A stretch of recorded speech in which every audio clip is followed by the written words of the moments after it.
আমার দাদিরও যাতা আগ আসলো না, একবার আগ উঠলে এক থাপ্পড়ে 3-4 তলা বিল্ডিং ভেঙে ফেলিছিল। 200টা রুটি দিয়ে 7-8 কেজি গুস্ত খেয়ে বেড়াইছে। সেই গরু পরের দিনে সকালে একবার মুতিছে, মুতের চুটে বন্যা হয়ে গেছিল। আর এটা কোন বন্যা জানিস? 95-এর বন্যা। বুঝলো বন্ধু, এই মনে কর ভালো মন্দ খাইতে খাইতে এখন আর ভালো মন্দ ছাড়া আর কিছু ভালোই লাগে না। হ্যাঁ, ভালো মন্দ খাতে খাতে পেট ফুলে বেলুন হয়ে যাচ্ছে। আরে ফুলবে না কে? আমরা তো ওই খাওয়ান বংশের সালপাল। আমার বাপ দাদারা লোকই আসলো, 1-150 করে গরু কুরবানি দিচ্ছিল, তাও গায়েতে বাঁধিছিল। আরে আমার দাদা তো হেমন সেমন লোক আসলো না, আমার দাদা তো 11 ফুট লম্বা আসলো। আর আমার দাদা যেগুলা গরু কুরবানি দিছে এগুলা গরুর তল দিয়ে আমার দাদা গেছে আলছে। তাহলে বুঝতে পারছো আমার দাদা কত বড় বড় গরু কুরবানি দিছে। এই সেগড়া, আমার দাদা আড়িয়া গরু কুরবানি দিচ্ছিল, আর নিচে যেটা আছে না, এটা যেদিকটা যাচ্ছিল একবারে খাল করে নিয়ে যাচ্ছিল। তাহলে বুঝ কত বড় গরু আসলো। আরে স্যাংড়া, তোর দাদার এই গল্প তো আমি শুনেছি। আমার বাড়ির পাশে যে খাল হয়েছে ওই খাল কেমনি হয়েছে, তোর দাদার কুরবানির দামড়া গরু ওদিক দিয়ে লিয়ে যাবার লাগছিল। আর এই যে গরুর এটা আছে না, এটা শেষরা যায় ওই জায়গায় খাল হয়ে গেছে। তো বুঝলু? আরে থাম, তোর দাদা কি কম আসলো?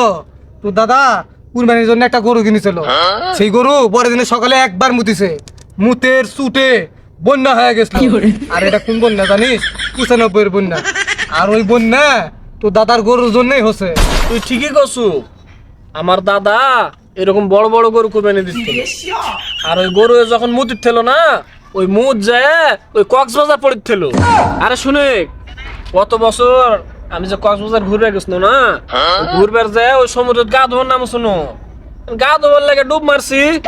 ডুব মারে দেখি খালি পানি নুনতা নুনতা লাগে। ডুব মারে উঠে এক লোকে পুষনু যে পানি নুনতা নুনতা লাগে কে?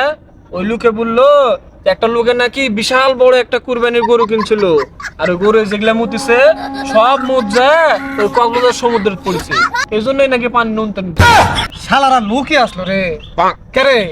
তোর দাদা না 11 ফুট লম্বা আসলো, আর আজকালকার মানুষ 6 ফুটই লম্বা হয় না।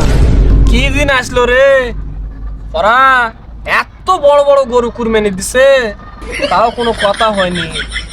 আর আজকালকে একনে গরু কিনে কুরবানি দেয়, তা আবার ফেসবুকে স্টোরি দেয় ডিজে গান লাগায়, ইয়া বড় গরু কুরবানি করে। শালারা পান্ডব আসলো রে, এই জন্যে আজকে খাওয়ার অভাব। হে, তুই তো ভালো কথা বলছো রে। আমার দাদারা এত খাওয়া খাইছিল, একদিন আমার দাদি 20 কেজি চালের ভাত আন দিছে। আমার দাদা তো শুনে সেই রাগ দিছে মার। কইছে কি জানিস, মাগি তুই 20 কেজি চালের ভাত আন দিছু কে? 20 কেজি চালের ভাত কি এক সন্ধ্যা হবে? তুই এক মণ চালের ভাত রান্ধলো না কে? তোর দাদা যে এত খাচ্ছিল, তোর দাদি আন্দিত খাত করে। কোনটা আন দিচ্ছিল মানে? আমার দাদার মেলা বড় একটা কুঁয়ে আছে, আর ওই কুঁয়ের মধ্যে আন দিচ্ছিল, আর 6 মাস ধরে খালি লাড়িচ্ছিল। আমার দাদিরও যাতা আগ আসলো না, একবার আগ উঠলে এক থাপ্পড়ে 3-4 তলা বিল্ডিং ভেঙে ফেলিছিল। তার মানে তোর দাদার আগে মেলাগুলা বিল্ডিং আসলো। একবার দেখলে কথা, এগুলা কথা বলবার গেলে 6 মাসও শেষ হবে না। তা তুই সকালে কি দিয়ে ভাত খাই আসছো? अच्छा আর কোষ না, এই কয়দিন ধরে মাংস খাইতে খাইতে অবস্থা খারাপ হয়ে গেছে। তারপরে সকালে 15-20 কেজি গরু মাংস আন দিছে, পোলাও তো রুচি আসছে না। লাস্টে 200টা রুটি দিয়ে 7-8 কেজি গুস্ত খেয়ে বেড়ে। রে তোরা এটি কি করতু? তোরা না সমাজের গোস্ত দিবে, সেই গোস্ত লে গন্ডগোল লাগছু, সেই গোস্ত কি পাসু? না পারলে আমার বাদ যাস, আমার বাদ গোস্ত দিতে। আর ঈদের দিন গোস্ত না খেলে কি হয়? ঈদ বলে তো কথা শুনে, ঈদের দিন গোস্ত না খেলে খারাপ দেখা যায়। চল লেস গে। ঠিকই করছো, চল যাই আসি। ঈদের দিন দুস্থ না খালে আত্মা শান্তি পাচ্ছে না। আগে বাপ দাদারা এত বড় বড় গরু কুরবানি দিচ্ছিল। ওগুলা কথা আর কোষ না তো, বাপ দাদারা যে এত বড় বড় গরু কুরবানি করছে এগুলা কথা কয়ে 6 মাস 1 বছরে বুলে শেষ করে পারবো? চ বুঝতে লেস।